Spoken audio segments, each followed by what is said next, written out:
qızlarını qeylərə, yəni üzdən İraqlara təklif edən Peyğəmbər, müqəddəs alçaqlığın manifesti. Gözlərimə baxın, ateistləri, dinsizləri, əxlaqsız adlandıran həyatınıza baxın. O kitabınız ki, Lutun qızlarını manyaklara təqdim edən bir Peyğəmbəri mömin örnəyi kimi görür. Açın ayəni, Lut surəsi 78-ci ayə. Qövmü yürüyərək onun yanına gəldi.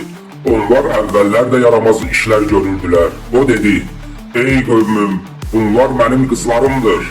Onlar sizin üçün daha təmizdilər. Allahdan qorxun və qonaqlarımın yanında məni rüsvay etməyin. Məgər aranızda ağıllı bir kişi yoxdur? Dayan, bu nədir?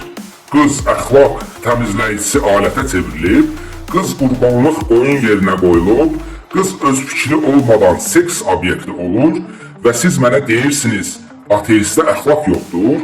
Bu Allahmı, bu Peyğəmbərmi sizin üçün normaldır? Hansı kişi öz qızlarını petuxlara əylənmək üçün təklif edər?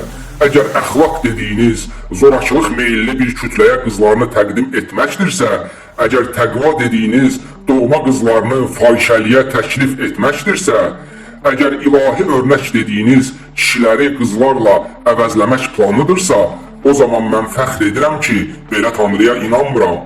Ateist əxlaqı seçimə əsaslanır, Quran əxlaqı itayətə əsaslanır, ateist əxlaqı empatiya hisslərinə əsaslanır. Sizin kitabınızda isə qadın susur, danışmır, təqdim olunur. Deyirsiniz ki, Quran insan hüquqları kitabıdır. O zaman niyə qızların heç birinin səsi yoxdur? Niyə qadınlar yalnız əxlaqı çarə rolundadır? Niyə Lut deyir, qonaqlarıma toxunmayın, qızlarımı alın? Bu alçaqlıqdır, bu patriarxal zehniyyatın zirvəsidir. Bu Allah tərəfindən möhürlənmiş patriarxal qadın mülkiyyəti, ideologiyasıdır. Siz deyirsiniz ki, ateistdə Allah qorxusu yoxdur. Bəli, biz Allah qorxusu ilə əxlaq yaratmırıq. Çünki əxlaq şantajla yaranmaz. Əxlaq əgər eləməsən cəhənnəmə gedərsən, formulu ilə doğulmaz. Əxlaq insan ağlı, qarşılığı, hörmət və azadlıqdan doğar. Və son olaraq onu demək istərdim ki, əgər sizin Peyğəmbər nümunəniz qızlarını petuxlara təklif edən Lutdursa, onda mənə əxlaq dərsi keçməyin, ay vətən şüvənlər. Siz Allahın adını çəkib, qadını əşya kimi satan, qızlarını qonaqlıq şərtinə çevirən şərəfsiz bir sistemi müdafiə edirsiniz. Əgər bu ilahi əxlaqdırsa, o zaman o kitabı da, o Allahı da, o Lutunuzu da nəsil səcələrinizə sancın. Sizin əxlaqınız cəhənnəm qorxusunun dilənçi əxlaqıdır. Bizimki isə vicdanın yumruğudur. Nə mutlu Türküm deyənə, yaşasın ateizm, yaşasın insanlıq. Lut kaldı, Lut kaldı. Lut Peyğəmbər budur sizin əxlaqınız, petuxlara qızlarını təklif edən. Quranda əxlaq var, Peyğəmbər öz qızlarını istən İraqlara təklif edir. Bunun bir adı var, peysərlik. Ateizm nə işin olmasın, gətir əxlaqı sorğula. Yaşasın ateizm, yaşasın adın düşüncə, yaşasın insanlıq. Nə mutlu Türküm deyənə.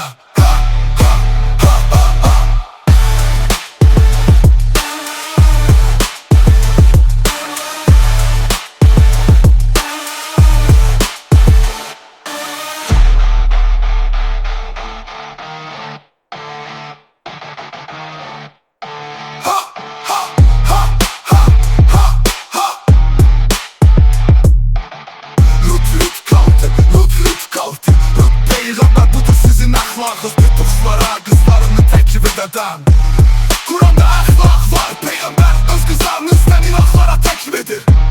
Bunun bir adı var, peysərlik. Ateizm nə işin olmasın, gətir əxlaqı sorğula. Yaşasın ateizm, yaşasın adın düşüncə, yaşasın insanlıq. Nə mutlu Türküm deyənə.